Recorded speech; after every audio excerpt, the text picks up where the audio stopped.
Nerdy Scores, Gotcha. a film podcast. Well, hopefully you guys just heard the Nerdy Scores intro. Hello, everybody, and welcome back to Nerdy Scores, a film podcast. My name is Bryan Sudfield. I am your host. This is episode 70. Holy shit, boom. And I'm joined by my co-host, Matt Laubner. Hey! Yeah, just that, hey! Remember when Matt used to do that? Hey! Yeah. Fail! Big fail, bro. I mean, what the hell, man? Why would you do something like that? Speak! God damn it. God damn it. Alright, guys. Welcome to Nerdy Scores, episode 70. Wow. Episode 70. Holy shit. Holy Testicle Tuesday. Wow. I never thought we would get to episode 70. This is insane, guys. Like, really, really, really insane. I'm gonna say this right now. I'm pretty hyped up to talk about, or to do this episode. So on today's episode, we will be reviewing the long-awaited Guardians of the Galaxy Volume 2.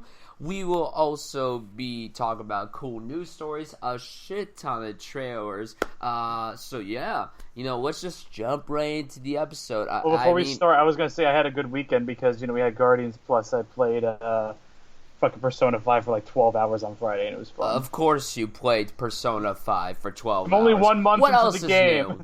new? Only 1 month into the game. Jesus Christ. Wow. Like, in-game, I mean. Yeah. Wow. You are such a dork. But it's okay. I'm a dork too. Guys, this is our last week of freshman year of college. I mean, time fucking flies, man. I mean, this year went so goddamn quick.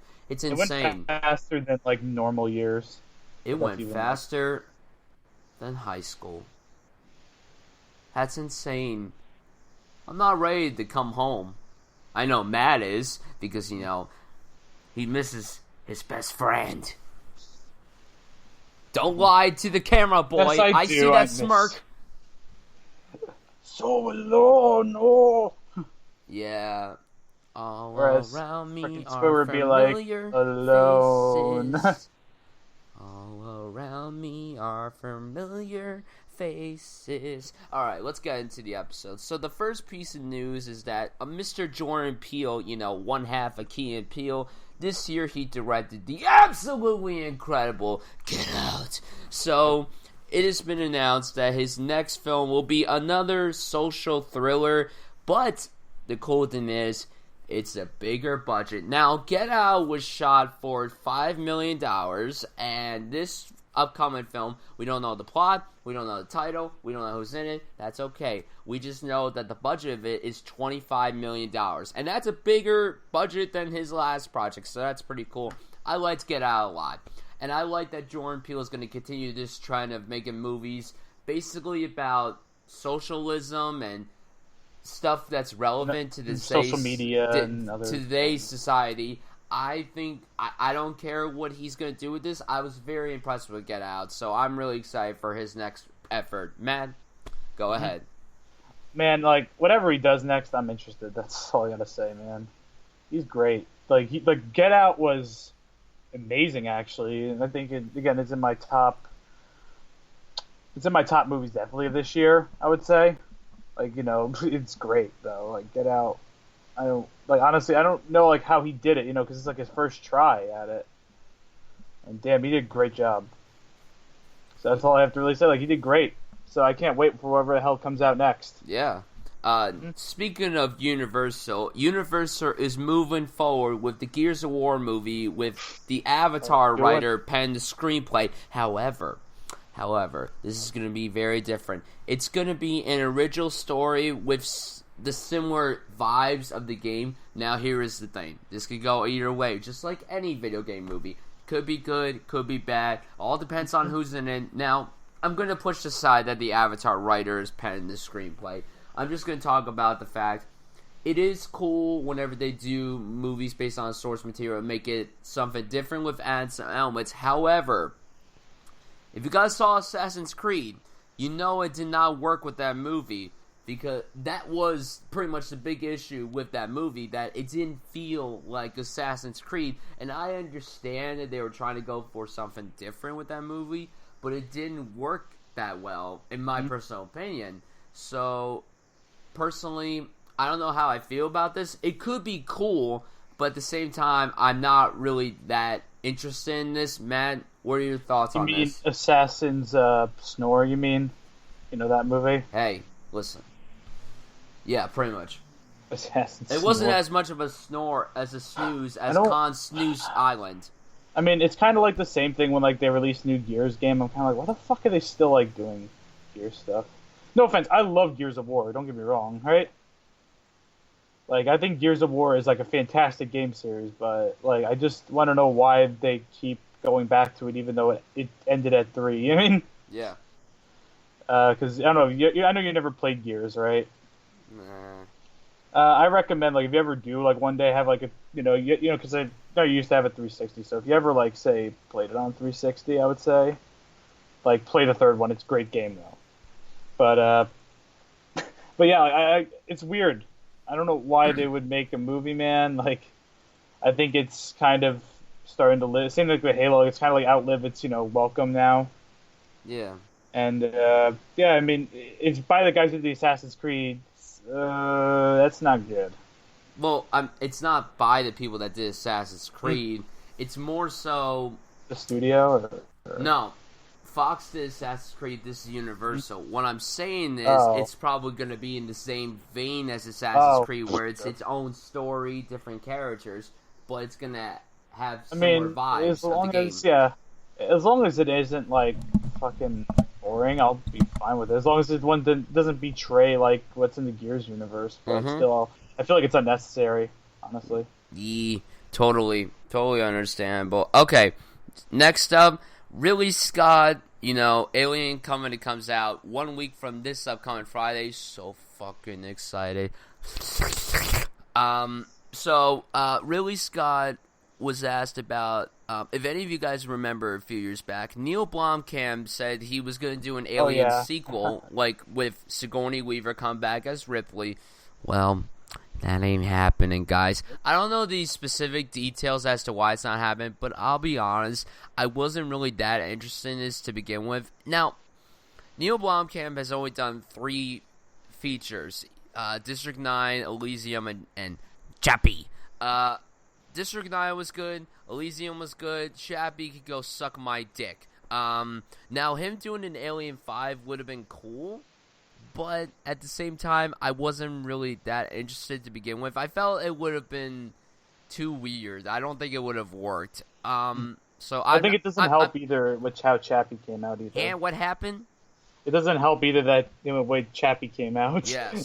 So yeah, I'm kind of happy about this. Let Ridley Scott be the solo controller of the Alien stuff. So yeah, Matt, spill the beans. Go ahead. I mean, until Chappie came out, I was fine with this idea. But then, as you know, after Chappie came out, I'm like, I don't know. I mean, yes. I mean, it would be cool if we were to see Neil Blomkamp do an Alien movie, but at the same time, he could have fucked it up. So we don't know. Agreed. But not really shocked because he's been quiet for so long about this movie. So I was like they haven't said it's dead, but they said there's a good chance it's dead. You know what I mean? Yeah. Like, so if you guys are holding out hope, yeah, you might still get a movie, maybe like 20 years down the road. I don't know. Yeah.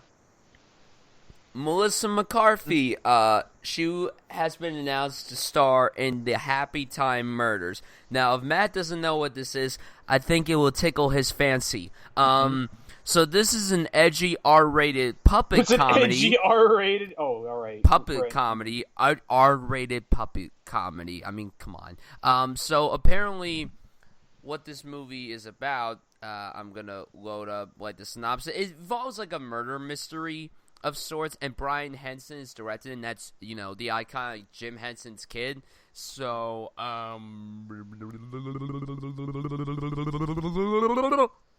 just got me when you said edgy, like puppet. I'm like, what? Edgy puppet comedy, R-rated. So basically in this, the premise is simple. it's a very simple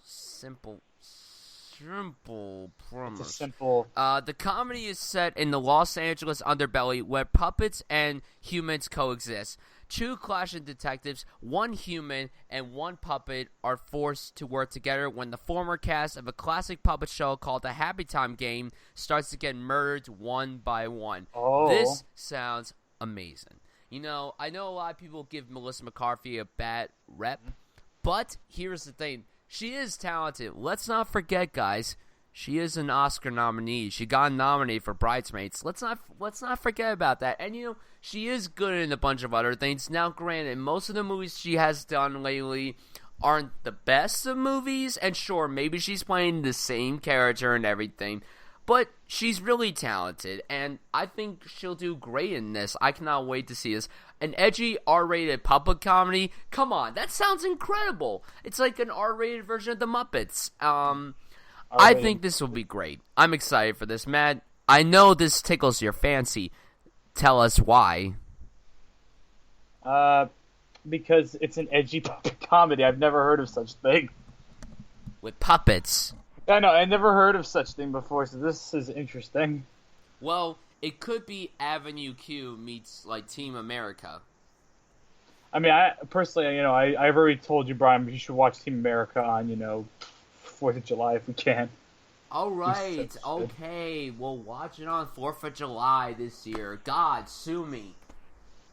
Well, I'm just saying, though, because we've all never watched it together. You're right. Mm-hmm. But this sounds good because, again, like you said, I think the last puppet-related thing was that movie. Well, that was, you know, a R-rated comedy. And we don't get many of these weird ones. Like, I know we had, like, that other weird animated comedy with Jason Schwartzman that came out, like, a couple weeks ago. Oh, yeah. You know, that high school one or whatever? Yeah, that was good. Mm-hmm. So I'm totally in for more rated R, like animated or puppet stuff. Yeah. You know, fucking for Christ's sake, I love Robot Chicken. I know that's not puppet, but that's more like stop motion. Yeah, stop motion though, but still, it's great. Yeah. So I'm in.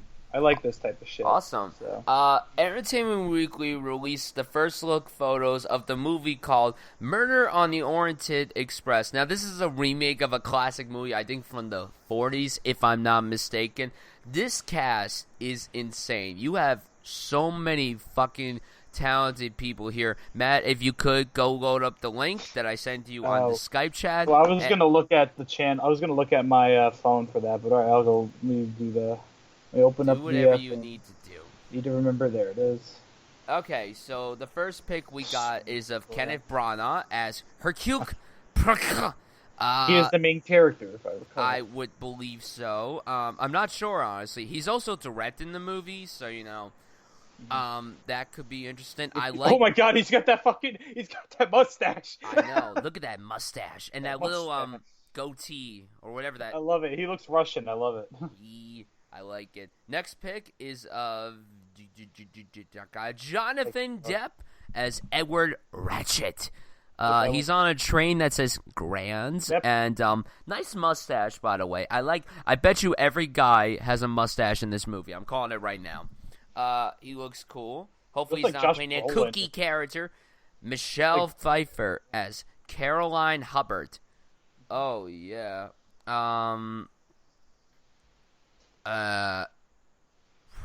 Yeah, hot. Yeah. Meow. Catwoman. I was gonna say Catwoman. Next photo, Manuel Garcia Rifle as Bonamino Marquez, the beautiful Daisy Ridley as Mary Debsham, and Hamilton's very own Leslie Odom Jr. as Dr. Arbuthnot. Cool pick. Daisy Ridley looking as cute as ever. She looks American. That's crazy. True. Oh. Next pick. If Olivia Colman as Hildred Schmidt, and the dame herself, Judi Dench, as Princess Dragmiroff. Listen, I don't need to pronounce these names. This cast is just fucking great. There's at least 20 people in this movie. So far, these photos look good. It kind of looks like a film set in the Harry Potter universe, which is awesome. Next pick is of Penelope Cruz Oh yeah. Oh yeah. She looks like a maid of sorts. I like that a lot. Topical. Next one, Sergi Perluni as Cal Arnery. It looks like they're fighting in the club of sorts, him and some other person. Next pick is of Josh Gad and Johnny Depp. I like that. I like that a lot. Look at that. Look at their mustaches. Why does Josh Gad look like Kowalski? What the fuck? Look at their mustache. My sister thought this was a Harry Potter pick. It looks like a Fantastic Beast photo, except, Except he doesn't have gray hair, Johnny Depp. Exactly. Yeah, then the last pick that came out, is that it? Oh, it's just the cover. Well, yeah. Because ad. Look at this cast. Oh, I love it. It's like, that's cool. I mean, look at this cast. Comes out November 10th. Yeah, good photos. Really cool look. I love it. I love this. I love these picks. And I like Kenneth Branagh as a director. It's weird. The guy's so weird when it comes to his movies. He made a Marvel movie, then he made an action movie, then he made a Disney movie, and now he's doing this. What is up with you, Kenneth? What the hell? He made a fucking Shakespeare movie, dude. I know. It's weird. But I want to watch. You go from Shakespeare to Thor to Cinderella, and now this? That's so weird. It's strange. Brana. Yeah, I like this. I cannot wait for this movie. This sounds great. I was interested before, even these picks, just because same. I was reading up, but I'm like, shit, this looks good. Yeah, it sounds great. Mm-hmm. Yeah, and the last piece of news, they just announced this an hour ago. Matt, you're a fan of Edge of Tomorrow, right? Yes, I'm very. Oh God, are they making a sequel, please? Well, I mean, we talked about it a while ago that they were making the sequel, even though they didn't make much money, which sucks. Yeah. Okay, so about an hour ago, it was announced on Collider.com. Doug Liman, his new movie, The Wall, comes out very soon, and he was promoting it, and someone asked him about Edge of Tomorrow. So they said this. Oh, no, he said this. He said, "We have an amazing story. It's incredible. Way better than the first film, and I absolutely love the first film." God, that's good. He revealed the title. He revealed the title. The title. Edge of Tomorrow 2 will be called Live, Die, Repeat, and Repeat. That's funny. Live, die, repeat, repeat. It rewind. is funny. It should say rewind instead. Damn it.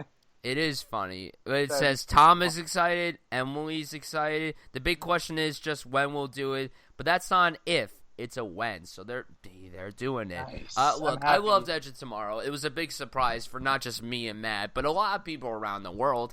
And yeah, it didn't make much money in the theater, but it did very well on home video. And yeah, I'm excited. It's probably the most surprising Tom Cruise movie in a very long time. But yeah, I cannot wait for Edge of Tomorrow. The title, yes, I'll have to agree with Matt. It is pretty funny, but it's a cool title. So yeah, Live, I'm die, excited. Repeat. So. Yeah, I was gonna say, because if I remember, wasn't the first movie based on a manga? If I remember, Peace. All you need is kill.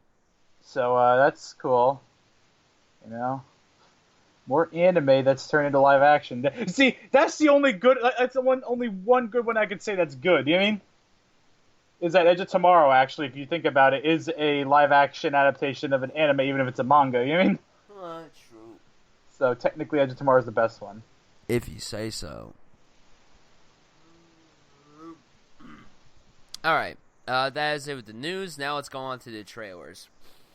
Where do we begin? Let's start with the small. We don't usually review TV trailers. Let's talk about The Defenders. What? I should say, I watched this immediately when it came out, by the way. Good. So did I. Now, for people who don't know what The Defenders is, and you really should, this is the next MCU Netflix show. It has Daredevil, Jessica Jones, Luke Cage, and Iron Fist coming together. It's going to be 8 episodes, and it comes out on August 18th. I am a fan of the MCU shows on Netflix. I love Daredevil. Jessica Jones, to me, is the best thing Marvel has ever done, in my opinion. Like, it's the darkest thing they've ever done, and it's incredible. Luke Cage was good. It started off really bumpy, but it got better. And plus, if you're fans of Moonlight, Mahershala Ali is in it, so, yeah. And Iron Fist sucks. Come on, Brian, you gotta be more nicer than that. I'm sorry. It sucks. It sucks. It does. I'm sorry. Yeah. I feel bad, but it sucks. No, this looks fantastic. I am so excited for it. It looks like a lot of fun. It looks really well done. I'm really curious to know who Sigourney Weaver is playing, because when they announced that she was going to be the villain in the show, I was like, that is awesome. And I think she's going to crush it in this. I cannot wait to see what she's doing. I love the people that they've gotten to play villains on these shows. She's a fantastic choice. And yeah, I cannot wait to see what she's going to do here. I think the show looks incredible. I mean, the fact alone that we're getting 3 MCU films this year and 3 MCU TV shows this year. Iron Fist came out last month. Or no, 2 months ago. Then we're getting Defenders in August. Then in November, I believe, we're getting The Punisher. So, the Punisher. Oh, that's right. The Punisher. I forgot about that. Yeah. One of the best things about Season 2 of Daredevil. Yeah, the Defenders looks incredible. Matt, you haven't really watched all of these shows, which you really should, except for Iron Fist. If you want to, go ahead. But what do you think of this trailer? It looks really good. Like it looks like there's good chemistry. I love how they're all assholes to each other in some way. Yeah. Well, mainly Iron Fist and Luke Cage. Yeah. Because I know a lot of people were saying, "Ooh, Luke Cage put Iron Fist in his place or whatever." You know what I mean? And then Iron Fist put Luke Cage at his place with the fist. It seems like we found he would work better with somebody else. I guess they were right. After all, but it looks really good. And I mean, I haven't watched the other ones really. You should. I don't know. It's just the problem I have with them is just it just feels so like they build up so long. I mean, that's how television works. I know. That's why I don't watch television much anymore. Well, you should. There's a lot of good TV right now. I'm not calling you horrible. I'm just saying that's Well, Daredevil started off a little clunky. Once you get halfway through season 1, it's great. Then season 2 was amazing. Jessica Jones was great from beginning to end. Like, that was great. Luke Cage, that's the one I think I would say out of all of them I'm the most interested in watching is that one, just because it's so different. Plus, I think isn't Doctor Who in that show? Yeah, David Tennant's the villain. Yeah, which is awesome. He is Matt. He should have won an Emmy for the show. So should have Kristen Ritter. So Yeah. You remember when he played fucking Hamlet? Oh my god, it's full circle, man. When they played who now? He played Hamlet, remember? No, remember when he played Barty Crouch Jr. in Goblet of Fire? Oh yeah, that's right. I remember that. Hello, father. Hello, father. You are not my son. I love David Tennant. I do too. He's great. I love his accent that he does it. Amazing. Now let's get to the movie trailers. Let's start with a little film called Absolutely Anything. Now, this film is directed by... We talked about this years ago, I think. I'm sorry? I think we talked about this years ago. Yeah, it's been... Well, now it's finally coming out, so... Yeah, let's see, who's directing it? It's one of the Monty Python people. Terry Jones is directing it. Yeah. Stars Simon Pegg. He is a man that gets this ability to do whatever he wants. And this cast is insane. You also got Kate Beckinsale. You got Rob Riggle. You got the entire remaining Monty Python crew. But the biggest draw to this movie is it is the final film from Robin Williams. He voices the dog of Simon Pegg, and I remember when this movie was announced. I didn't hear about this movie until Robin Williams passed away, which is crazy to believe that was almost 3 years ago. I remember I was home when I found out he passed away. I texted Matt when he was in Atlantic City. I remember that whole night was one of the worst nights of my life. So I don't know. I mean, the movie looks pretty stupid, but I'm curious about it. I love Simon Pegg. I love the guy. I love him when he does the Cornetto films. I love him in Star Trek. I love him in Mission Impossible. Like, I love him in other things. He's great. He's so fucking talented. And, Shane, our friend Shane, loves Monty Python. So he's addicted to Monty he probably should watch this. And also, let's not forget about this, guys. One of the directors of Monty Python actually led Robin Williams to an Academy Award nomination. So, yeah. Yeah, it's shocking, I know. What? Yeah. So yeah, I'm excited for this. I'm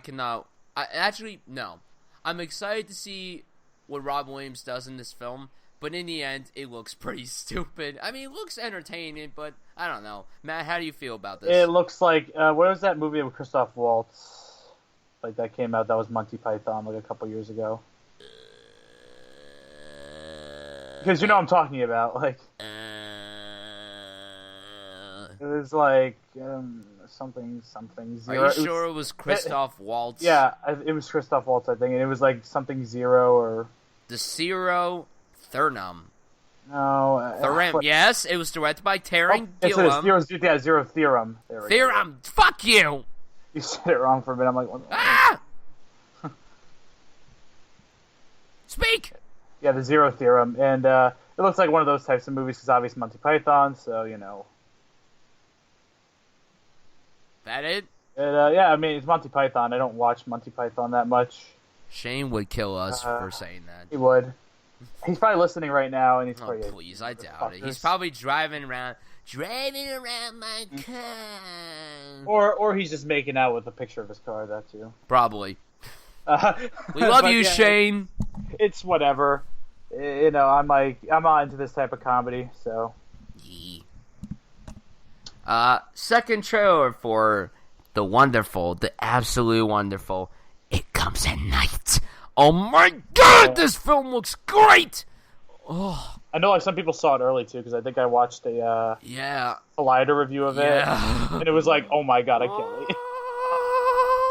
Okay, the A24's next film...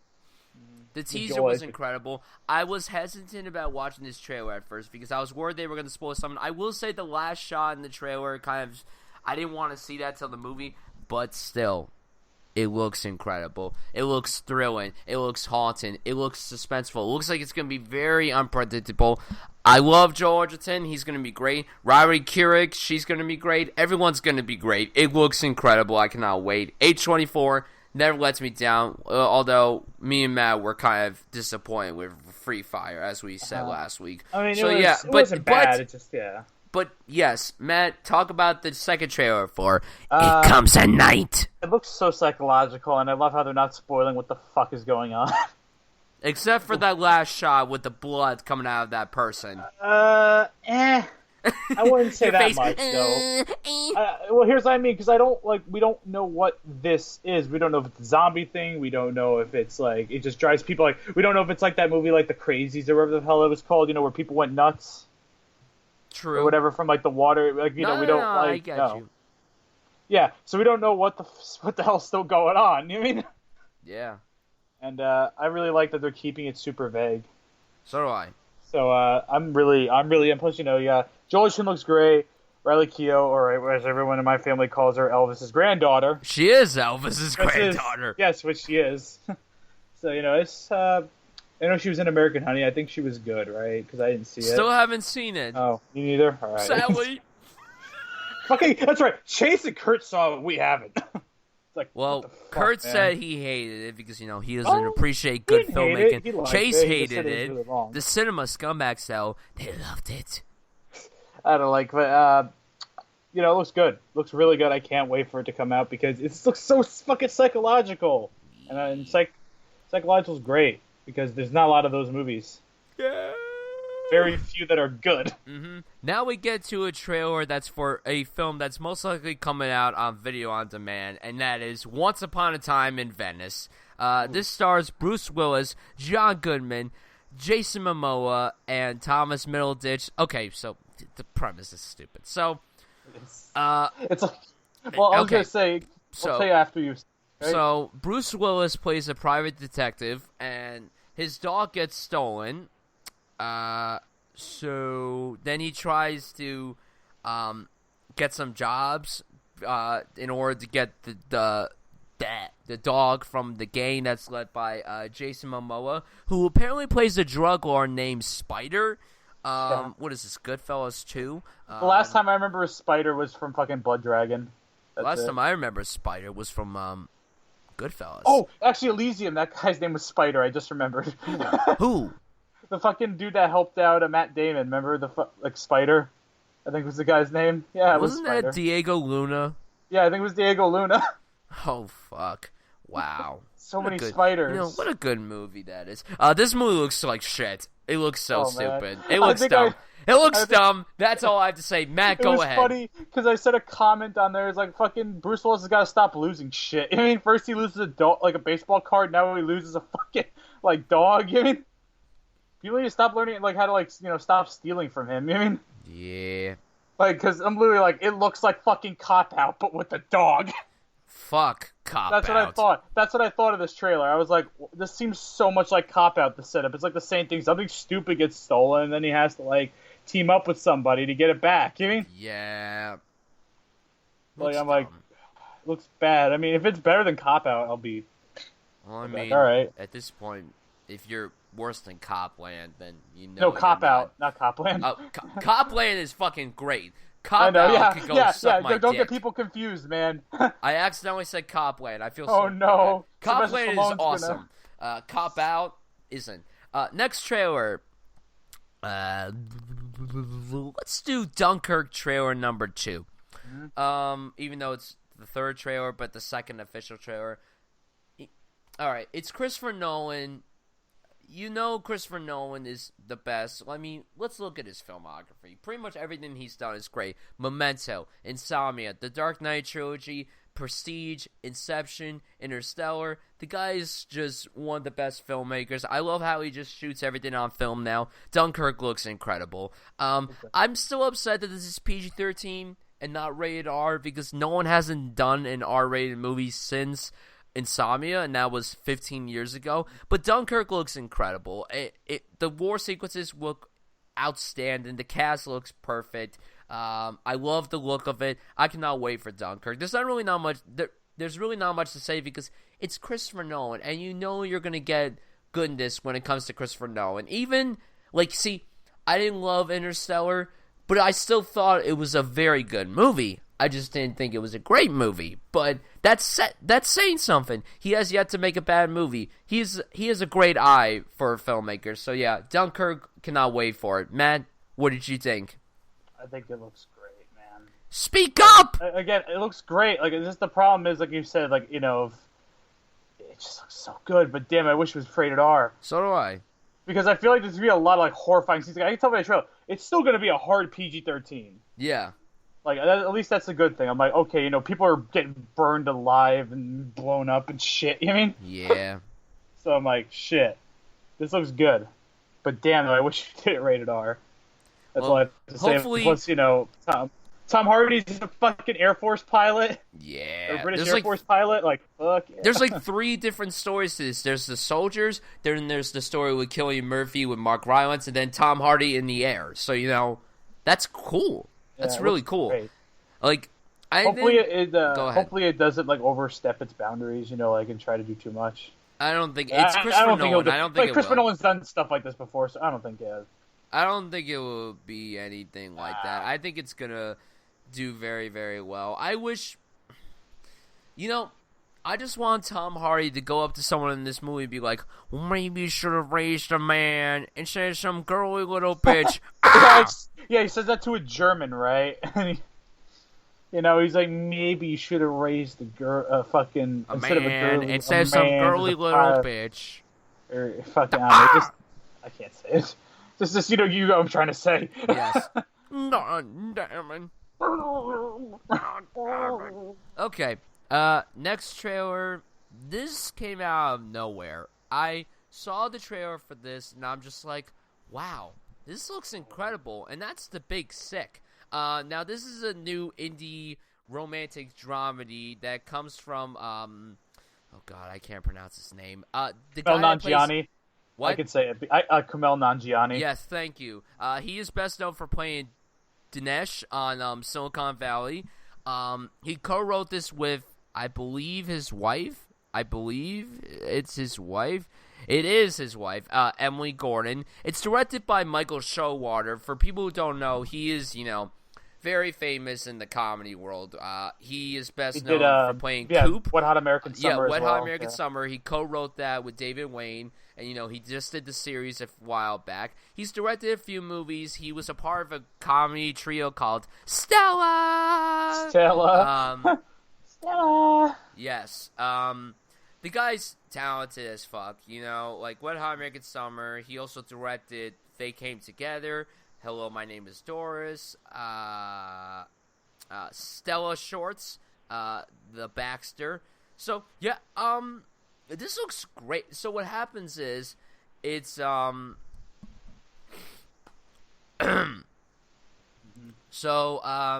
the character of, actually, what's his first name again?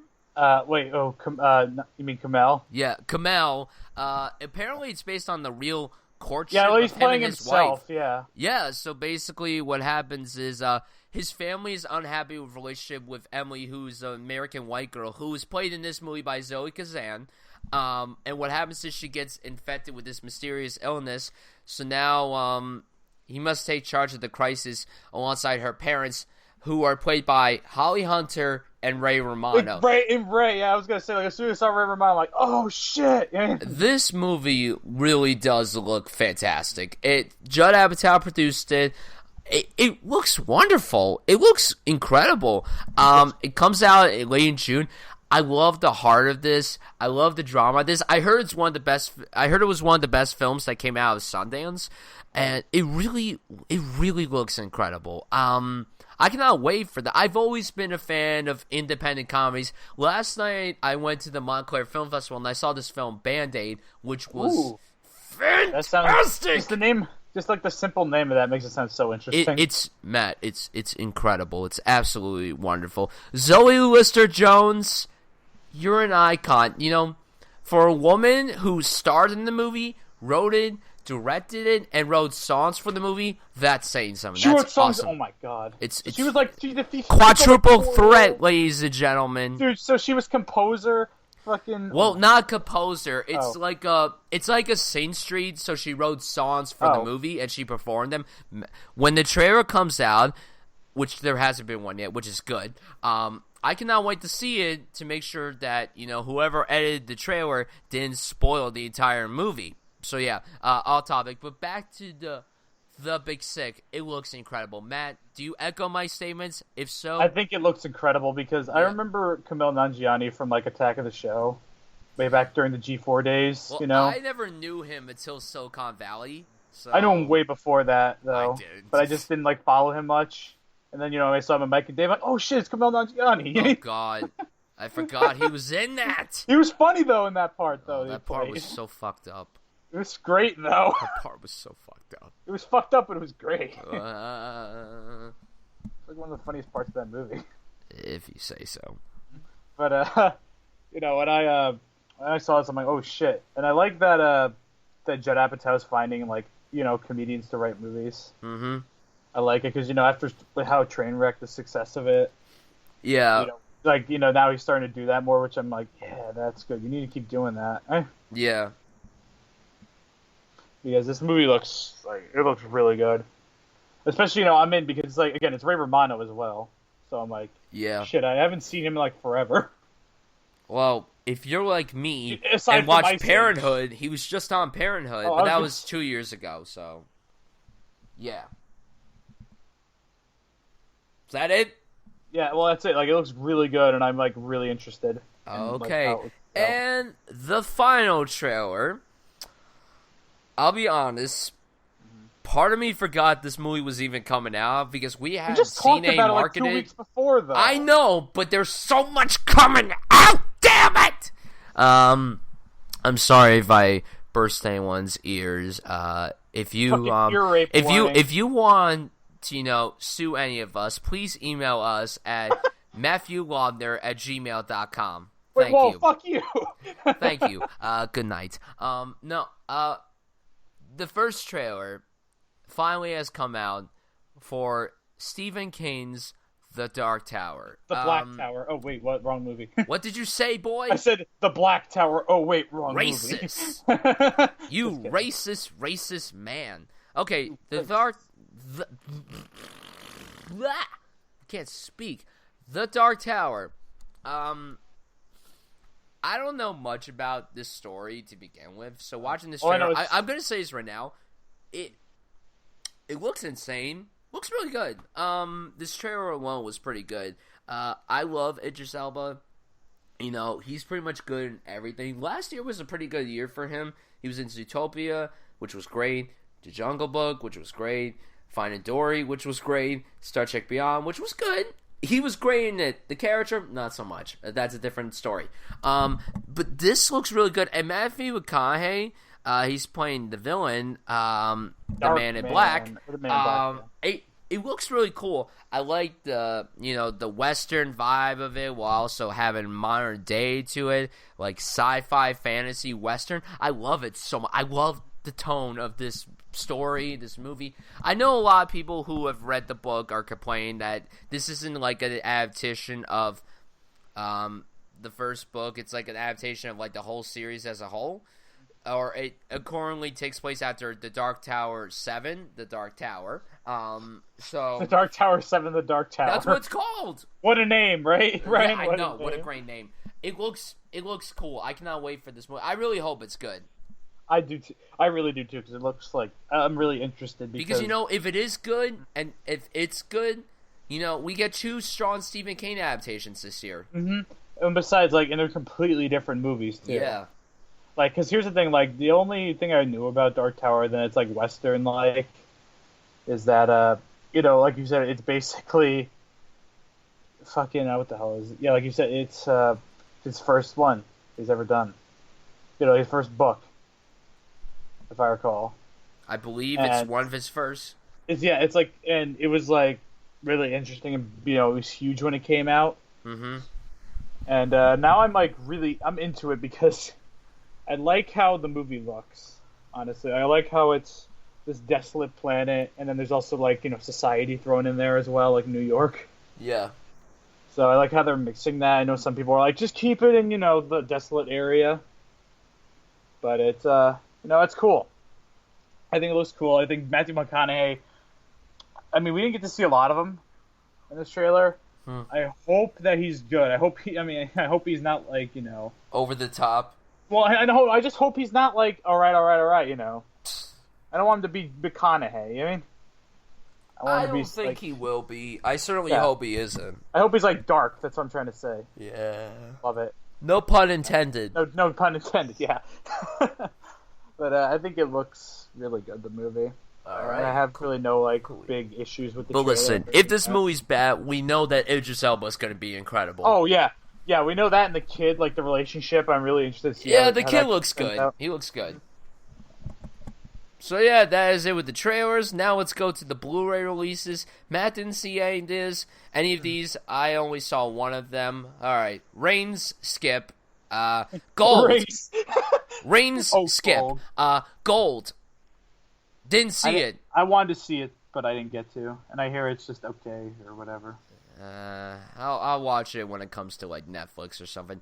And then A Dog's Purpose. Now, we talked about how there was a controversy, but then it turned out to be fake. I still heard the movie was listen, I have a tendency, I'm not some guy that likes to watch dog movies. Those are my weakness. I can't do it. I can't do it. I don't want to watch a dog die 7 times in one movie. That's too much for me.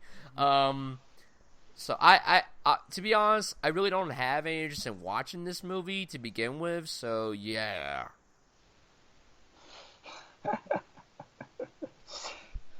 I mean, yeah, it's dog's purpose. Yeah. You know? Even though that was all fakes, it wasn't it just if I remember. Yeah.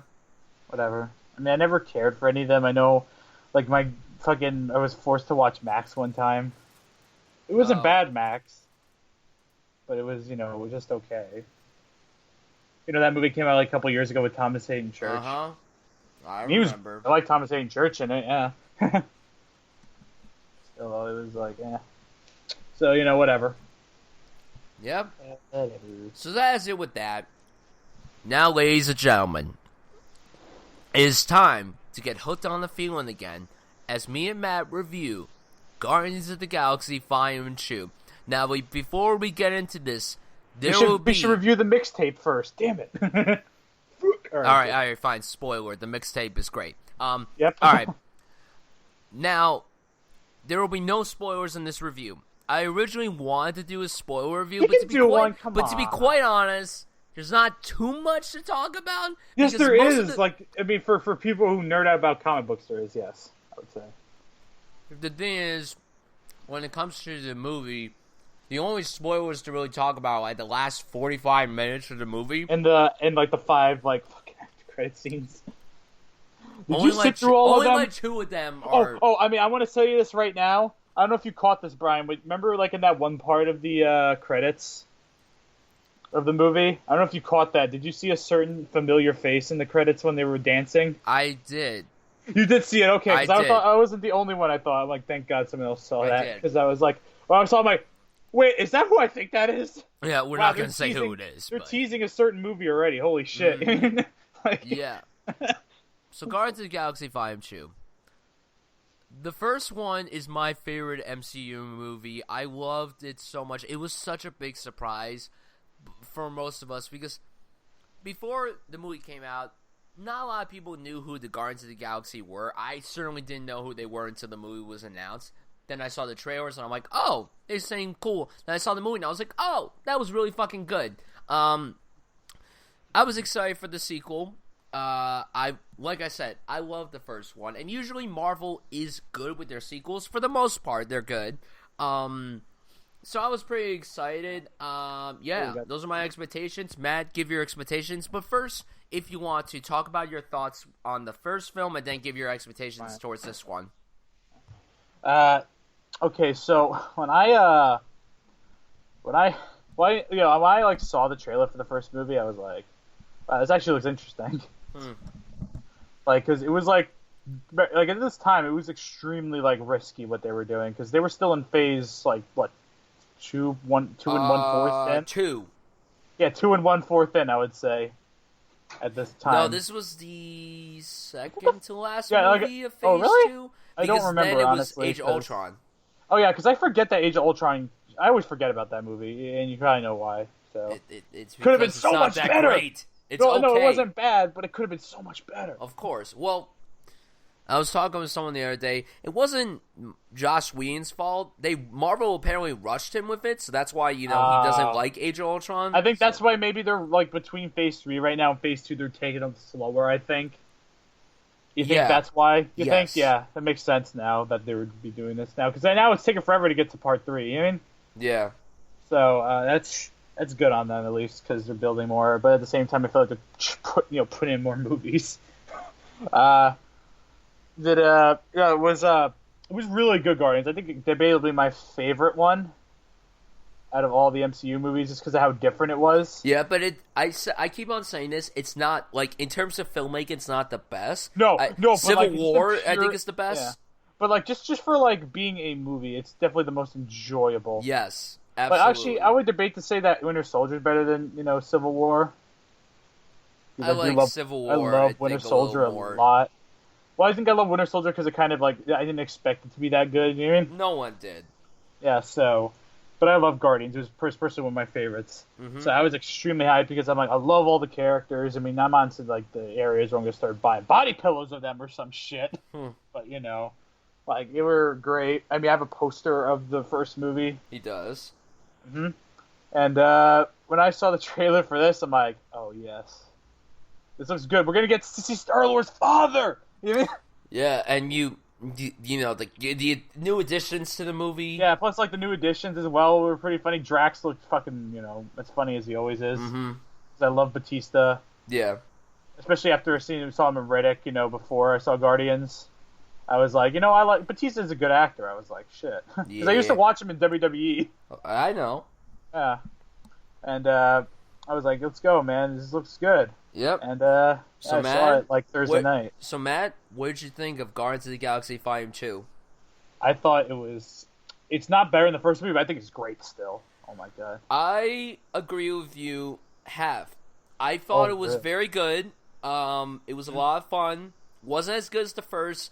There are problems with the movie, but it was still a ton of fun. And I totally understand why some people aren't really saying, "Oh, it's really good. It's just okay." Like, I totally understand. I could totally understand that. But me personally, I thought it was a good movie. Not incredible, but it was still really good. Mm-hmm. So, let's get nerdy, school you guys, and talk about Guardians of the Galaxy Volume 2. No spoilers, of course. So, let's start with the writing and directing. Now, James Gunn comes back to helm this movie both in its script and directing. I'll say this. The first hour, to me, was pretty clunky. It was all over the place. I was like, oh, that's good, good, okay, now it's fine. But he still did a good job directing it. I liked the whole story that was going into this. Like, I like how there was, like, two big stories with this. But the main focus of this movie is, Star-Lord finding his father. Yeah, Star-Lord's daddy. His true daddy. His true and fake daddy. Yes. Yeah. I thought the story was good. The dialogue was good. It wasn't anything. There were no moments that. My favorite line in the movie, and I'm not going to say who says this. My favorite line in the movie, and I think this might be one of Matt's I think I too. might know what you're going to say. I'm going to say it. Say it. I'm Mary Poppins, yo! Well, then again, there was another funny line that person also said later on, remember? Yes. But yes. During that time, but yeah, that was pretty funny, yeah. that part. Not gonna say who says it or why it's they great. say it, but it's well, they it's, say it's is Mary. Well, they start with "Is Mary Poppins cool?" You forgot to mention that part. Yeah, too. and then they're like, "Very cool." Yeah, he's like, "Yeah, very cool," and he's like, "I'm Mary Poppins, yo." I just love it. That's a great line. Great it line. might be the great line. best line of this year so far. The comedy was really, really strong. But yeah, the story itself, like, everything with Star-Lord and his father, it started off, like I said, just a little weird, but then it got much, much better when we learned more about Star-Lord's father. Like, you just learned about what he was doing and why he did what he did and, who he truly is and everything. So, I thought the movie was well directed. Not as well as directed at the first, but I thought James Gunn did a good job writing and directing the film once again. Matt, that's your cue. I know. It was, I think the movie itself, like, here's another funny line that says, let's just say something, I can't really say because it would spoil who the character is, honestly. Yeah. But, that character was, I think, one of my favorites, if not my favorite. I'm so happy. Yeah. But yeah, I think it was well directed still. I do agree that, yes, the beginning part, and there is a certain unnecessary amount of characters in the movie, if you know what I'm talking about. Yeah. But it does make sense in the after credits scene, so I'm like, I guess I understand why they had to put it in after. Mm-hmm. But I thought overall, though, I think he still did a good job, James Gunn, 'cause even though it was clunky, it wasn't boring. True. Which is good. Because if it started getting boring, that's when we start having an issue. Yeah. Since it wasn't, I'm happy. I'm like, okay, good, it wasn't boring. Mm-hmm. Good. And, and also, just going to say this now, I think we were talking about acting, but if anyone's curious, yes, his brother's in the movie again. Well, I mean, I don't know if he was in the first one. I think he was. I know he was in the Balco Experiment. As that dude who was like Shaggy, basically, remember? That's right, he was. That movie was so forgettable. I liked him, though, and as that role. It was stupid, but I liked it, though. Yes, he was in the first one. Mm-hmm. Okay, good, because I remember, he was. I like that he keeps putting his brother in things, and it's not like his brother's not a horrible actor at all. True. It's weird because his brother was a main character on Gilmore Girls. He was? Holy Yeah. shit. So that's crazy. It's crazy to believe that good old Sean Gunn was on Gilmore Girls. It's man. Those two have those two are interesting, man. They're like the most interesting people in Hollywood. Yeah, Like they've done some of the most like weirdest shit ever. Agreed. Mm-hmm. And all right, what's next? Visually, beautiful eye candy. Just this film was so nice to look at. I know a lot of people have been complaining about Ego's Planet, like how it kind of looks very green screenish. I can understand that, but in the end, to me, it was visually appealing. Now, I wanted to see this in 3D really bad, especially in IMAX, but I didn't. I'm a poor college student, so you're a poor boy. I'm a poor boy. Wait, what do you always say? Like little boy? How do you say it? Little boy. Yeah, a little boy. I thought it was visually appealing. I thought it looked really, really, really amazing visually. It was hard because the last MCU movie that came out was Doctor Strange, and that film was visually like incredible. Now that I saw in IMAX 3D with Matt, and I think Shane went with us too, right? No, it was Nathan. Oh, it was Nathan? Really? Oh, that's yeah. right. Fuck. It's been that long, man. I know. I miss Nathan. All right. So do I. But it was still good visually. Mm-hmm. I would say visually, like, I don't see... I mean, I get why like people are complaining about... Man, I thought it looked great, the CGI. Nothing compared to, Doctor Strange is the best one. I think we could all agree on that one. Yeah. But definitely, like, I bought it. Like, okay, this is Ego's planet. I mean, yeah. This is a living planet. I can buy this as a planet, even though it's fantastical as shit. I mean, yeah. But I think you can buy it because of Ego himself, who he is, so it makes sense. Mm-hmm. I mean, I'm not going to say who Ego is, but, if you don't know by now, other than he's Star-Lord's father. Yeah. But, it was... We're going to talk about... we can't really talk about Ego that much in this review, because it would be spoiler. Yeah, we can't really talk about him without spoiling But it sucks, though, when we talk about certain aspects of the movie, that they actually did a really good thing involving Ego's character. They did. Which they haven't done in other movies visuals, well. I'm not going to say who they make look young, but Marvel continues. Yeah. They continue to do a good job at making actors look young. That's insane. They did it so good with Robert Downey Jr. in Civil War. They did it so good with Michael Douglas in Civil War. Not Civil War. Ant-Man, excuse me. Michael Douglas in Civil War. Excuse me. Sue me. Fight me. But who they make look young here? Looks good. Looks really good. They're doing good with this. They're really good. I don't even know if that's makeup, honestly. I think it is. I think it... who knows? Fucking it's black magic. Yeah. Yes. I want to bring up the makeup really quickly. The makeup from the first film almost won an Oscar. Yeah. Still looks great here. A lot of makeup here.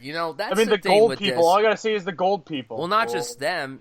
Some of the oh god, what's the name of the group of people that Yondu's a part of? The fucking the Raiders. Ravagers. Ravagers. There we go. Yeah, the Ravagers. They look great. Especially the one that I'm not gonna say what the character's name, but the guy that everybody made fun of because of his name. Yeah, that was pretty funny. That was actually funny. That was a good recurring joke. Yeah, and then the makeup on Mantis looked good. Makeup on everyone looked good. Honestly, it did. Looked good on everybody. Editing wise, the movie's like 2 hours and 10 minutes, I believe. Like I said, the first hour has some pacing issues, but once you get to the halfway through the second act and all through the third act, the last 45 minutes of this movie go by really fucking quick. Mm-hmm. Well, I was gonna say like my thing with the pacing is more like with the beginning part, because it's like oh my god, look at all this, look at all this, look at all this. See what I mean? Yeah. That's my issue with it. And then once it settles down and gets to Ego's planet, then I'm like, okay, it starts to make it's better. Yeah. Paced after that. In my opinion, it's just more of it has to do with like the gold people. Like my issues are more with the movie. Yeah. Again, when we get to them. Yeah, we'll get to the gold people. Led by Elizabeth Debicki, interestingly enough. Yeah, I don't really like her. She scares me. She scares you. She scares me. That's an interesting. Ever since I saw The Great Gatsby, she has scared me. Oh, that's right, where she played fucking Jordan. Yeah. I remember still. God damn. Yeah, she scares me. That was the first time I think I ever saw her. That's the first time I saw her too. I mean, because I remember she was in Man from U.N.C.L.E. Yeah, she was in that. Still haven't seen it. You ever need to borrow it, man? Sure, I'll talk to you about it. If you need to prep for King Arthur, man, I got it. Yeah, maybe Wednesday when I come home. I haven't watched it since I saw it in the theaters, so. But yeah, it was. I thought, except for that one part, I thought the pacing was good. It's not as compared to the first. The pacing of the first one's great. Yeah. But So. Yeah. It's still next? it's good though. The pacing's still good. What's next? All right, the soundtrack. Great music choices, really awesome. The movie opens with one of my favorite songs from the 80s or 70s. I'm not sure what decade. I think it's around the 70s. These are all from the 80s or 70s. I think one of them. I think all these songs. I don't want to spoil what the first song is. I'm gonna look it up right now. No, all I know is that I got Brandy stuck in my head now. When every time I think of the song Brandy, I think of Kurt Russell now. I'll just say that. Yeah. Yeah.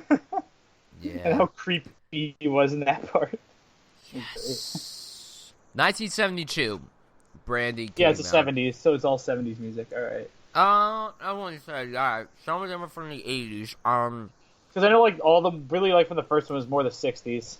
No. Right? Or the 70s. It was the 70s. That was in the first one. That's the 80s, boy. I don't remember, honestly, because I thought, they were trying to do, one would be the 70s, one would be the 80s with the mixtapes. Well, when was the last time you saw the first film? Fucking God. That's right. I probably should have watched it in preparation for it. I didn't get to watch it in preparation. I remember it so well, so I didn't need to watch it again. Yeah, I mean, I just didn't remember, that. I remember some of the songs in the soundtrack. I just didn't remember what year they came out. So... but the soundtrack is awesome. I think compared to the first one, I think the first one's soundtrack is better. But damn, it's really good.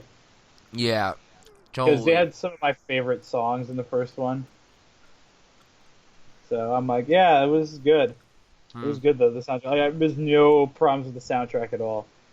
I mean, Brandy is probably the best song on there, because just the scene itself is great. Yeah. And, heartwarming, but kind of creepy, and I love it. Also, this movie made me crave Dairy Queen.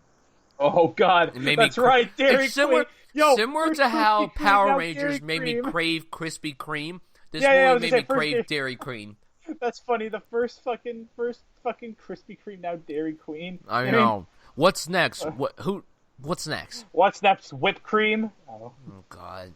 Oh my God. Okay. Now let's talk about the action. Great action sequences. The last fight, or the last climactic fight, is incredible. The action sequences are really well done. You get them here, and they're great. Oh, yes, especially mixed with the visuals. It's the last fight. I understand what they were saying is the biggest CGI thing they've ever done. Yeah. It's pretty all CGI, but choreographed at the same time, and it's my God. I wonder if it cost more than the first film. I could be probably wrong. Did. It probably did, and it's probably going to make back its money. Oh, yeah, it cost a little bit more than the first one. A little bit more. So, yeah. A little bit more. Yeah. Maybe 100 million more. Yeah. And then finally, let's talk about the acting. Now, everybody from the first film returns and they jump back into the roles. I want to talk about the Guardians Spoiler, themselves. Ronan's in the movie, JK. No, Who? I would say spoiler, Ronan's in the movie, JK. Since you said everyone's returning. Imagine. Let's talk about the Guardians themselves. I love Chris Pratt a lot, and he was so good in the first film of Star-Lord. He's great here. It still has that charm, but there's a lot of emotional attachment to him in this movie. There are scenes where you see actual acting from Chris Pratt that lacked in Passengers. I see where you're going at now. So, but he was. I thought he was great in the first film. I thought he was much better here. He was absolutely incredible here. And Star Oh, Lord. there's that one scene too that was like amazing. What? Like where he's talking to Ego and then Ego says something and then like you remember his face. Yeah, that's what I mean. That's where it all started. That's where it all started. And he was fantastic, Chris Pratt. Zoe Saldana, really good job as Gamora. I love how they're building more of the relationship between her and Star-Lord in this movie. And it's pretty natural, too. It is. It felt very natural, and she was good. Batista, great as Drax. I feel like they didn't give too much to his character in this movie, but he was probably the funniest one out of the Guardians in this movie. I just think because like his character is just so simple. Yeah, and also I guess because they developed him so much in the first one. There's really not much more development. He's just like here. a babbling guy who just wants to kill Thanos. You know? Yeah, exactly. Vin Diesel as Baby Groot, great job. Cute. Groot, Did adorable. they how he changed his voice? Probably, obviously. And then Bradley Cooper as Rocket Raccoon. There were a lot of interesting things with Rocket in this movie. Yeah, his story, like his side story, was actually like interesting. Yes. Involving Yondu. I forgot to say, back to the humor. There is a scene where they travel through like so many different places. Oh yeah, that's right. And that was visually well done. That was awesome. Remember the second SpongeBob movie? Yes, it felt like a stoner movie. It felt like that, like because I remember like some of those scenes, like those weird drug trip scenes. I was thinking, oh my god. It reminded me, that you bring it up. It reminded me of when SpongeBob and Plankton kept traveling through the different dimensions. That's what it reminded me of. That's a good comparison. That was good. But no, everyone did great. Matt, give your thoughts on the 5 members themselves. Oh man, well, I thought they were all great in this movie. Obviously together because their chemistry is amazing. We should even though they're not really in the movie together that much. It's more for like they're together for maybe 2/3 of the movie. I would say it's a good or two. It's kind of maybe weird, that like half of the movie. Yeah, half because they kind of. And I kind of respect that they try to take this risk of trying to flesh them out. You know what I mean? Yeah. And it kind of worked and it kind of didn't. Yeah. But there were some interesting things, especially, I'll definitely say, like, the character, I mean, when we get to him, I'm just going to say this now, the character has the most growth in this movie. Probably Yondu. Yeah, when we get to Yondu. Yeah.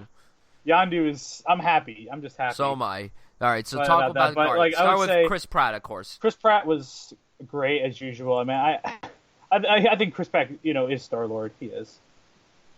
I think we always mention that, like before. I mean, it's kind of no-brainer. I mean, he's great as Star-Lord. You know what I mean? Yeah. And I really can't say that because there were some scenes that were like shocking in this movie with him that he had to act dramatically, and it was great. Mm-hmm.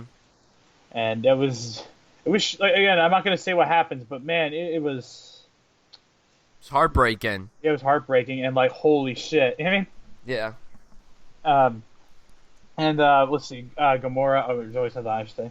Was awesome as Gamora because like she has her own thing with Nebula going on in the movie. Yeah. And I'm kind of interested because they also fleshed out Nebula a bit more too. Yeah. Which I know you don't like. I know you don't like the person who plays Nebula, but still though. I think that was great, that whole dynamic. And plus, like I said, I like how they have a realistic relationship where Gamora's not like, I love you. You know what I mean? Mm-hmm. It's kind of like they're on and off. Yeah. And I like that, too. Especially, like, there's a lot of that in this movie. Mm-hmm. I love that whole thing about that. Drax was, he was funny. Definitely, like, his dry humor's, it's great. I think Batista is, like, definitely, like, one of the funnier of all of them. Always, because he's great with his dry humor and acts like a complete idiot. Yeah. Fucking, in the beginning, he did something so stupid. Yeah, but it was funny, if you know what I'm talking about. Where they're like, oh, why the hell did he do that? All of them were like, fucking dumbass. But I love Drax when he does stupid shit. Yeah. And doesn't get things. And then, Baby Groot was cute, obviously. I don't think I have to say anything else about that. And then Rocket, like I said, Rocket, I think, out of all the Guardians themselves, I think he had, like, the most growth, just, other than Star-Lord. Because he actually had a really, like, him and Yondu had a very interesting story together. Like, I was really interested. I did not expect, them to link those two characters together, ever. Mm-hmm. It was like really, it was great and it made sense. So I love that whole thing with them. Yeah. Plus, Rocket's in this movie, and it's like Jesus, like even more than like the first one. Mm-hmm. But like you love him still, and I was like, God damn. Yeah. I love Bradley Cooper. I love Bradley Cooper doing it. So do I. Now let's talk about the other people. Michael Rooker's Yondu. Let's just get this out of the way. Man. Best in the movie. Best. I mean, even though Kurt Russell is, incredible performance from Michael Rooker. We shouldn't take away anything from Kurt Russell. No, but we'll get to Kurt Russell last. Mm-hmm. I want to talk about the Yondu return was people the most first. surprising character in the movie. Like I did not expect like Yondu to be that good. You know? Well, I liked Yondu in the first film, but I felt like they too. didn't give much for him to do in the first film. Mm-hmm. Here, he has so much to do. You know, when his storyline begins in this movie, it is really sad, and as the movie progresses, he gets sadder. Like it involves a there's certain like no cameo, goodness too. for this character. Remember? What? It involves a certain cameo too. What happened? It involves a certain cameo too. We're not going to say. Here's the thing: they announced that person was going to be in the movie before Yeah. it even came out. I mean, I I just would think love he to would be talk about linked that to him. person, but I mean, we could if we want to. And he's probably going to be back, probably.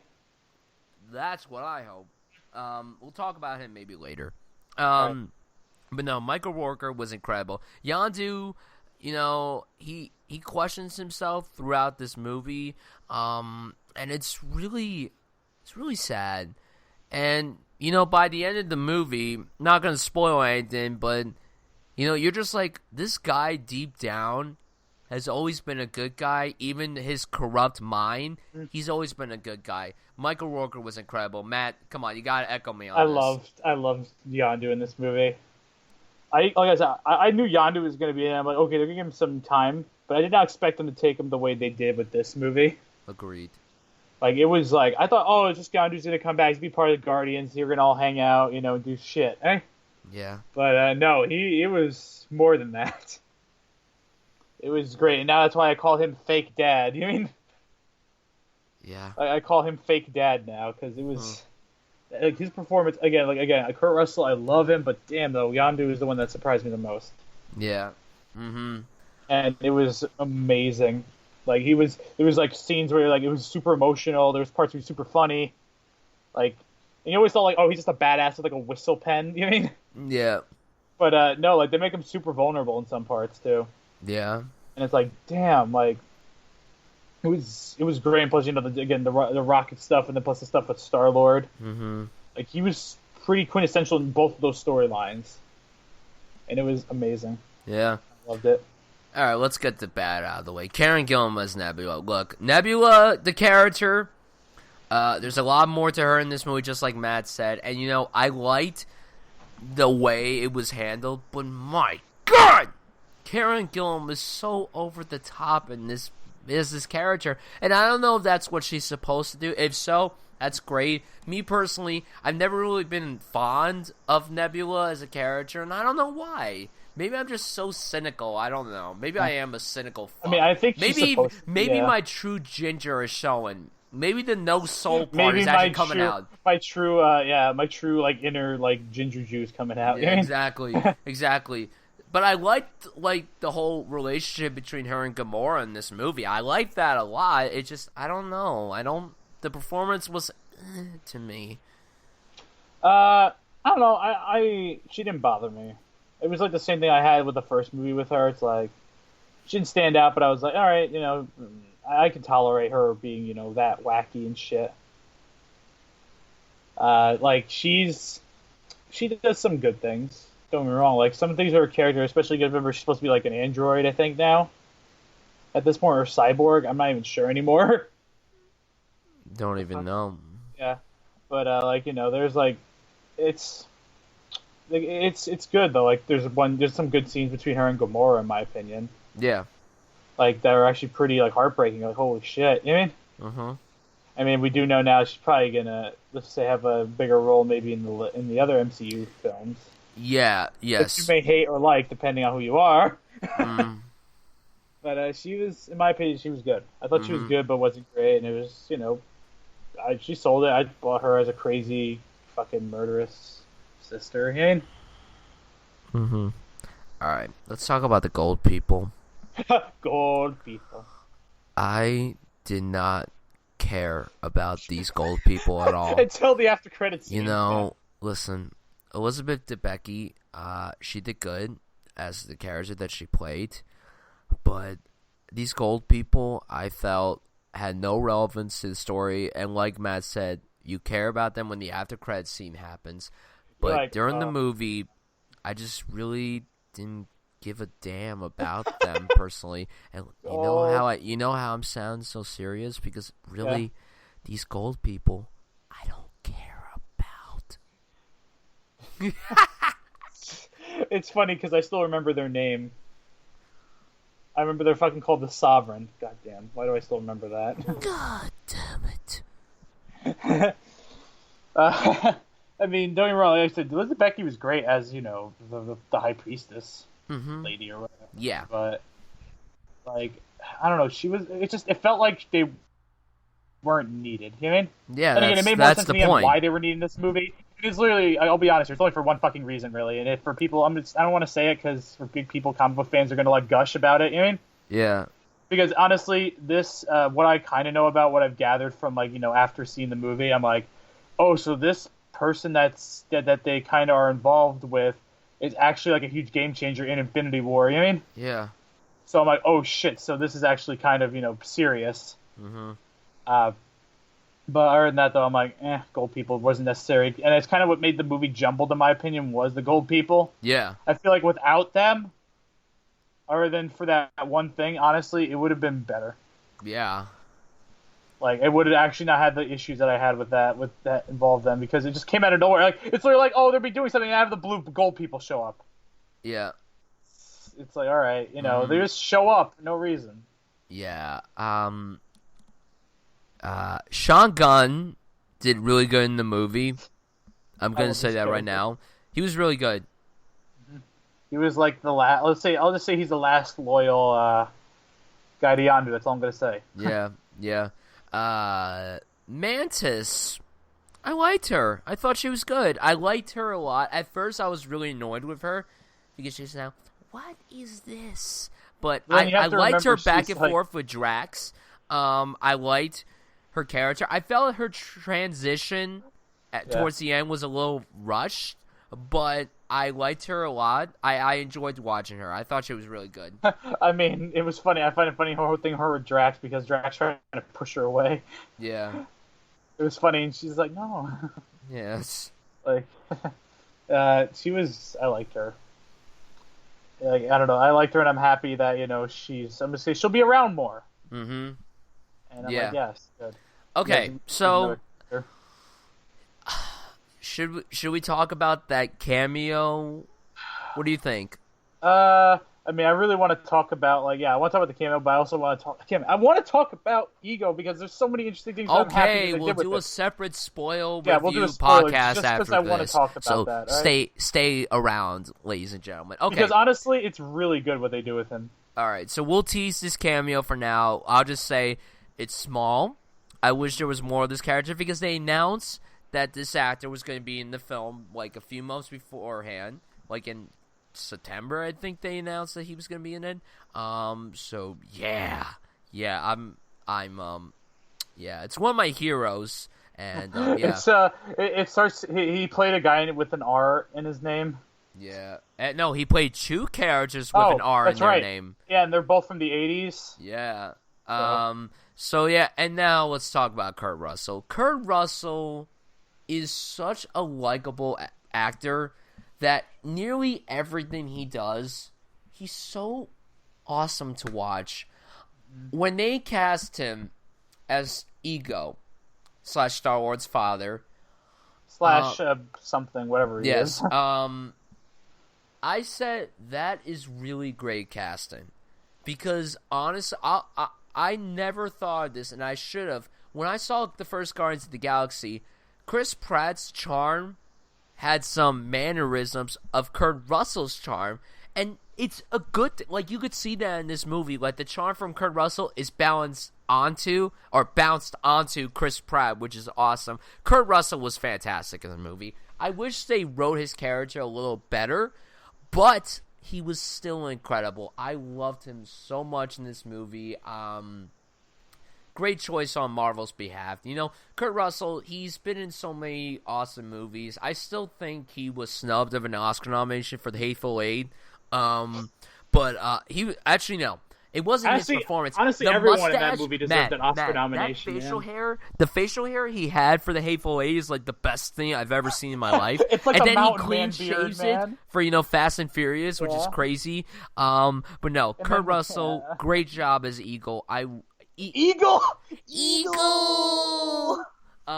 Ego, excuse me. Eagle. That sounded interesting. Eagle. What a name for a character. Yes. But no, he was really good as Ego. Ego, you said it again. Motherfucker. Damn it, fucking. I know you love Ego. No, he was great. Kurt Russell, fantastic. Ipa, trapped forever. It's all coming true. That crazy old man in church was right. Right. I'm gonna find my father. All right, go ahead, Matt. Talk about Mr. Kurt Russell. If it wasn't for Yondu, I would so say he was my favorite. Yeah. Because I just loved everything about what he did. Like his mannerisms and everything. I loved how nice he was. How much of a cool father he was. But I don't want to talk about his character because damn though, you know what I mean? Mm-hmm. What they do is his character, man, is. I mean, I had a feeling it was gonna happen anyway from before the trailers, even when I heard about it. Yeah. But I'm like, damn though, he did such a good job. He did. And it was great. And plus, the whole them bonding together, him and Star-Lord, was pretty cool and all that. I just love everything they did with Ego in this movie. Same. He was so good. Like, real dad and fake dad were the best parts of this movie. Yeah. Yeah. I guess that's it. So in the end, Guardians of the Galaxy Volume 2 was a good sequel. Not on the same level as the first film. Didn't feel very fresh, but it had great performances, incredible visuals, a stellar soundtrack, really compelling story. I enjoyed the movie a lot, despite its clunky first act. But in the end, this was still a really, really fun time at the movies. I mean, that's what you're going to expect, though. Like, you're not going to recapture the same movie. No, you're not. Because it was a shocking hit, you know what I mean? Mm-hmm. So I don't think you would ever, get that again. Yeah. But I thought it was still a great movie. Yeah. So I'm going to give it a B+. I'm going to give it an A-. Okay. Interesting. All right, so now we get to the box office results, ladies and gentlemen. We obviously know what number one is. Oh, yeah. The question is, how much did it make? Now, I have not looked at the box office results yet, so I'm curious to know how much it made. Holy shit. It made millions, probably. Did it break Fast and Furious record? I'm curious. The hell? If it did, that'd be shit. You know what I mean? Oh, that's right. Last week, I don't know if you know about it, Brian, but that Bollywood movie came in third place. Yeah, I know. I know. I told you that on the show. Oh shit! Yeah. You know what I just got? I got a notification on my phone saying an Uber was coming for me. I didn't order any fucking Uber. I didn't order an Uber. Maybe Kurt Russell sent it. Maybe he wants to see you. Like, what the fuck? Kurt Russell's your real father, Brian. It's weird. Weird shit. Or it could be Yondu trying to abduct you. You don't know. Weird as fuck. Okay. Matt, what is the top 5 for this week? Alright. So I did remember. What else came out this week? Oh, yeah, Nothing! The Dinner came out, but whatever. That's an indie. That's only, yeah. I'd probably say number 5 would be Boss Baby. Number 4 would probably be that Bollywood movie, because I don't know honestly what else would be in the top 5. And then probably number 3 would be Latin Lover. 2 would be Fate and Furious. 1 would be Guardians. With I would say it would be something. It would be about maybe 100 million. Wow, you guessed before I even asked you. That's crazy. Yeah. Okay, well, first of all, Matt, The Lovers is an indie film, and that only came out like 2 theaters in the country, so that doesn't even but count. damn though, it came in the top fucking. It still came in like number 2 last week. Remember? The Lovers? Yeah, no, not Lovers. Latin Lover. Oh, Latin Lover. Oh, Yeah, I wasn't talking about thought the you Lovers. said The Lovers. You know, the new. No, I was saying A24 Latin movie. Lover. I was saying. Oh, okay. All right, so you are 2 out of 5. Number 5, coming up from its number 6 spot, Beauty and the Beast with 4.9 million. It's back. I forgot this was even still out. You And know, people are still it's been saying 8 weeks. All right, so it comes in at number 5 with $4.9 million. So the budget is 160, domestically 487, and worldwide 1.1 billion. Number 4, How to Be a Latin Lover with 5.2 million. There is no budget. The domestic total is 20 million, but there's no worldwide total. Number 3, The Boss Baby with 6.1 million. The budget is unknown. Domestically 156 and worldwide 434 million. Number 2, The Fate of the Furious with 8.5 million. So the budget is 250, domestically 207, and worldwide 1.1 billion. That's so weird. 207 million for a Fast and Furious movie in our country, or domestically. That's not really that much. I think people are starting to lose interest. I think it is because it's getting. I think it's because of Paul Walker, honestly. Yeah. You know, like I think that's the issue. Why I think that's why so many people saw the last movies because of him. Oh no, they just closed it on me. Oh, just when I was about to say number 1. Fuck. Wait a minute. Drum roll. Drum roll. Drum roll. Drum roll. I guess we gotta wait just a little bit.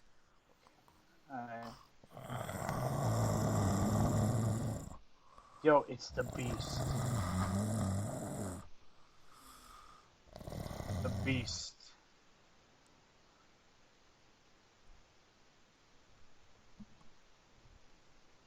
The Beast.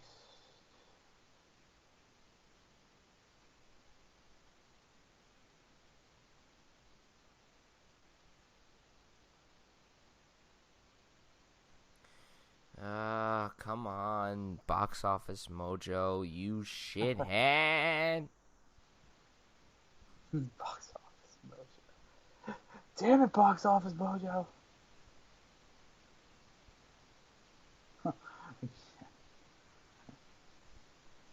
You remember when everything was working fine? Those are the days.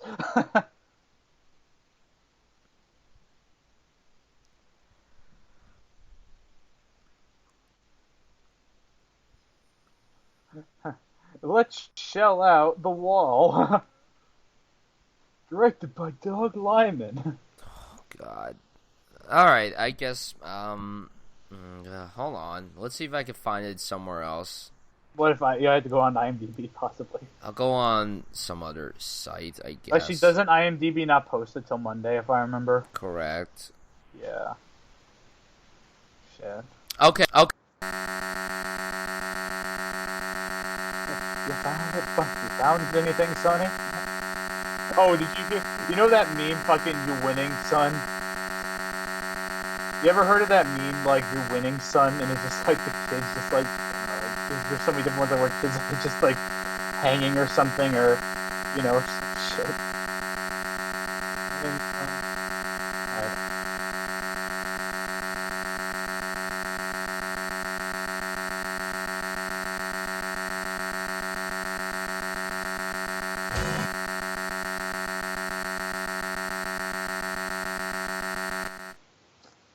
Life happened. Oh shit.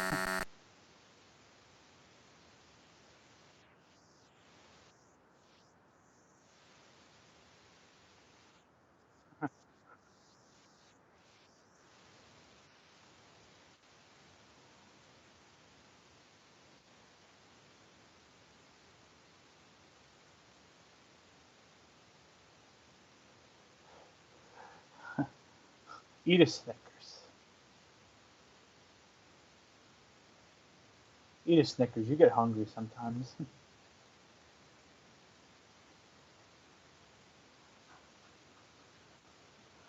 Oh baby.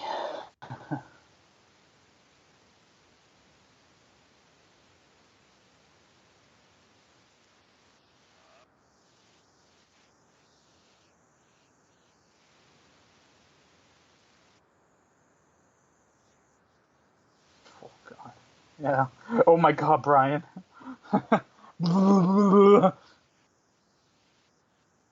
Dude, it's fucking, it's the fucking void, man. They don't want us. They don't want to say how much Guardians made.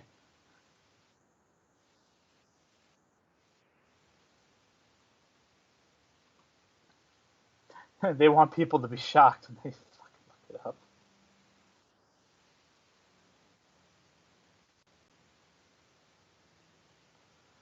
You remember when this podcast was easier to do when technology didn't break? What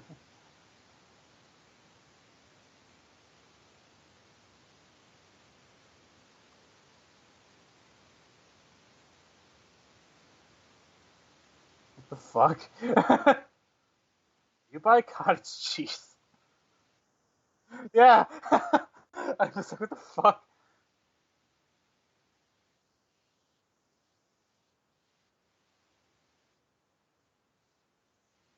The live. I thought we are live.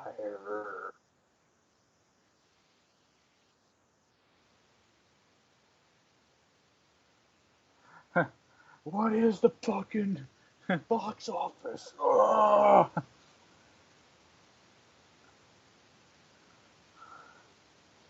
Oh man.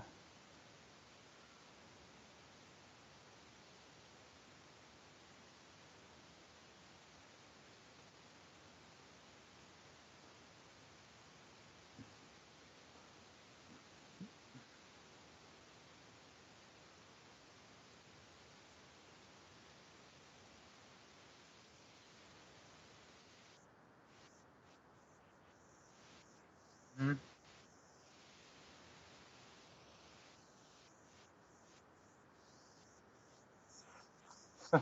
Plugins. Plugins. Guess what? You're gonna have to find out how much Guardians made yourselves.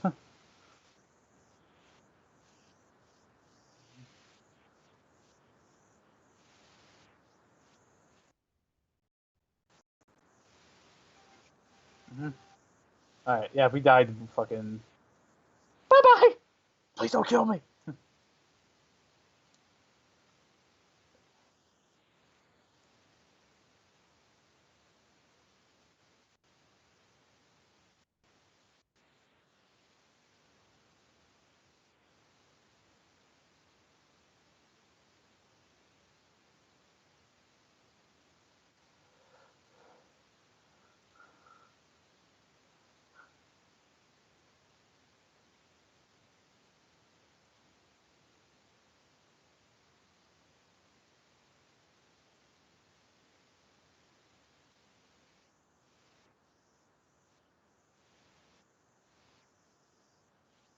Oh wow, dude.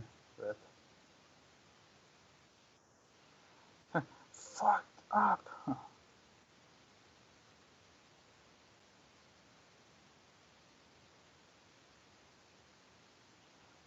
That's done. That's tripping, son. That's straight tripping.